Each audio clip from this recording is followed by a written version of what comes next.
Oke. Ya, ya.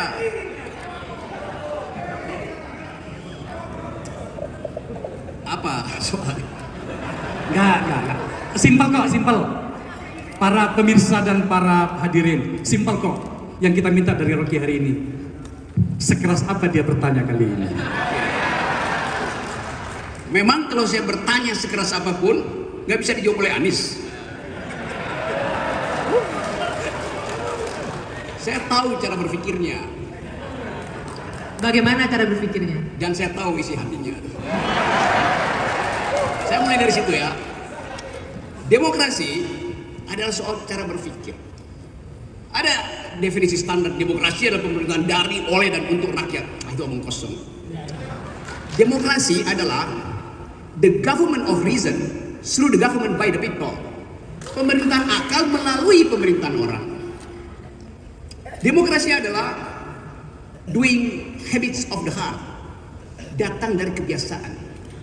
Saya pakai bahasa Inggris karena dia paham bahasa Inggris.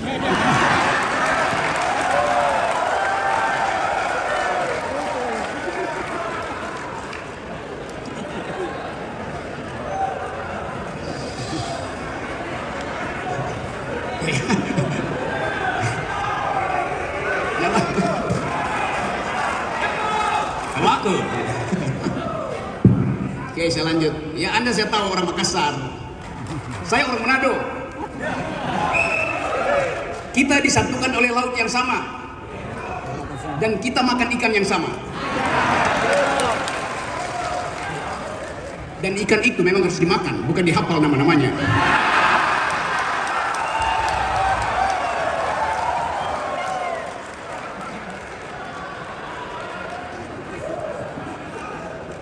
Dan bagian paling enak dari ikan adalah kepalanya.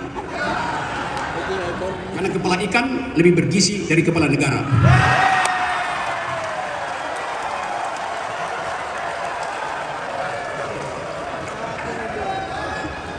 Oke. Saya Bu Rocky, begini pertanyaannya kalau begitu. Ya. Apakah ada yang menurut Anda bisa Anda kritisi dari seorang Anies Banyak. Baswedan? Ya. Oke. Misalnya? Satu-satu ya. Tadi saya suka caption yang ditunjukkan di situ bahwa di ujung sana tantangan dari demokrasi adalah undang-undang ITE. Anda bayangkan kenapa saya mesti ulas itu, karena saya akan kena undang-undang itu. Jadi pertanyaan saya, apakah Anies akan membatalkan undang-undang itu demi saya yang sahabatnya atau demi demokrasi? Itu pertanyaannya. Bukan sekedar saya, Anda di sini bisa kena undang-undang yang sama. Saya kasih ilustrasi ya. Saya biasa naik gunung. Satu waktu saya naik gunung gede.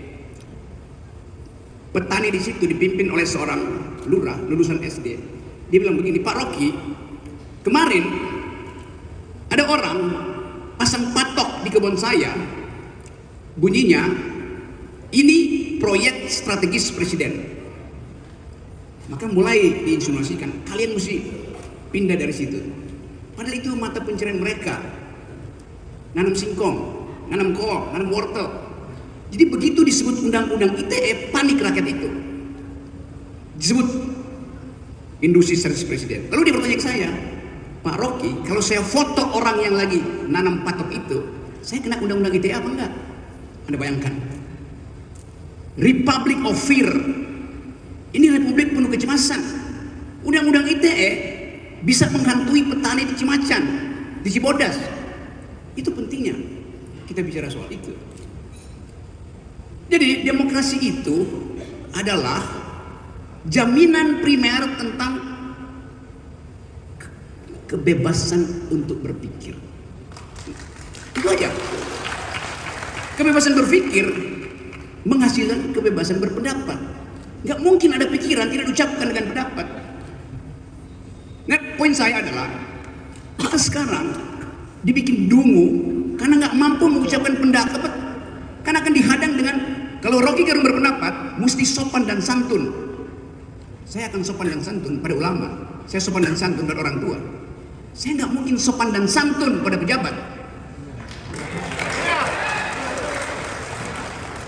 Kasih kritik tapi sopan, artinya jangan kasih kritik.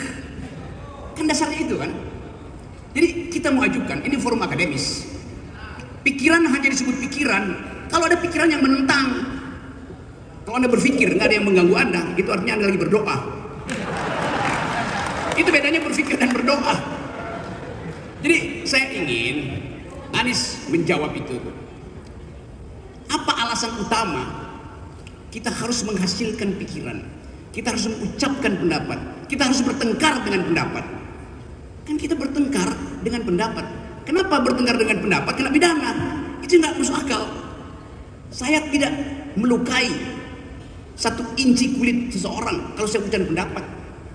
Karena mesti pidana. Ajaib negeri ini. Mengucapkan pendapat adalah pidana. Tapi itu yang ingin saya tanya pada Anies, eksplorasi apa dasarnya? Supaya bukan sekedar kita yang tahu, petani di Cimacan itu tidak lagi ragu untuk bahkan memotret orang yang lagi menanam sesuatu yang menghalangi pekerjaan dia itu. Ini yang mesti kita sosialisasikan. Nah, kita sosialisasikan ini di dalam upaya menghasilkan kembali demokrasi. Tapi hari-hari ini dianggap bahwa demokrasi nggak ada, yang ada dinasti. Padahal sebetulnya juga dinasti nggak ada. Karena dinasti itu darahnya biru, yang sekarang darahnya kotor. Segitu aja. Bung Rocky, segitu aja untuk Pak Anies. Tajamnya cuma segitu. Jaminan bahwa undang-undang ITE tidak akan lagi mengkhawatirkan. Gini ya. Saya mengucapkan itu dengan cara saksama dalam tempo sesingkat-singkatnya. Supaya saya bisa provokasi mereka untuk bertanya pada Anies. Pertanyaan ini sebetulnya jauh lebih dalam daripada soal ITE. Oke? Kalau tadi tangkap apa yang Bung Rocky tadi sampaikan? Dia tidak bertanya tentang ITE itu Anda akan hapus apa tidak. Kan kalau itu gampang jawabnya. Ya, itu akan direvisi. Ya, itu akan dikoreksi. Itu sudah dikatakan berkali-kali. Tapi Bung Rocky tidak tanya itu. Dia tanya, mengapa itu harus direvisi? Apa dasar pikirannya kenapa itu harus direvisi? Betul Bung Rocky? Dia tanya lebih dalam daripada itu. Sekarang begini, kenapa ini penting? Yang saya jelaskan. Kenapa kritik itu harus dibuka? Kenapa kebebasan berpendapat itu harus dihidupkan? Ketika negara mengambil sebuah langkah, maka dia melakukannya atas nama rakyat, ya? Atas mandat yang diterima. Rakyat memberikan mandat itu pada negara, lalu negara melakukan langkah. Pada saat negara melakukan langkah itu, maka negara punya sebuah pandangan ini. Bila ruang untuk kebebasan berpikir itu dibuka, maka langkah ini akan memancing pendapat. Pendapat kategorinya pro dan kategorinya kontra. Yang kontra kita sebut sebagai kritik. Apa yang terjadi ketika kritik itu dibuka ruangnya? Maka saya misalnya sebagai penyelenggara negara, ketika mendapatkan kritik, saya harus menyiapkan argumen tambahan atas apa yang saya kerjakan. Saya harus mereview semua alasan kenapa yang dikerjakan. Dan ketika kemudian kritik itu makin tajam, apa yang dikerjakan harus memiliki dasar yang lebih kuat lagi. Dan ketika itu terjadi, maka kritik itulah sebenarnya yang membuat sebuah rencana, sebuah kebijakan makin solid. Kalau ruang itu tidak ada, ruang itu tidak dibuka, apa yang terjadi? Dia akan melenggang tanpa kritik dan dia nanti muncul sebagai masalah yang baru dirasakan rakyat sesudah dieksekusi. Pada saat dieksekusi, semua masalah-masalah yang harusnya muncul sebagai kritik di awal nggak muncul, munculnya nanti di problem kemudian. Karena itulah sebenarnya ketika ada perdebatan pro dan kon, itu sesungguhnya sebuah public education tentang sebuah kebijakan. Itu sebabnya ruangnya harus dibuka. Tapi kalau ruang itu tertutup, kebijakan melenggang begitu saja tanpa ada proses penajaman, penguatan. Dan saya perlu garis bawahi ketika bicara tentang begini, tentang kritik. Sebuah kritik itu substansinya, mau caranya seperti apa, itu urusan pengkritik, bukan urusan pendengar. Urusan pengkritik, mau dengan cara yang santun, mau tidak santun, itu urusan pengkritik.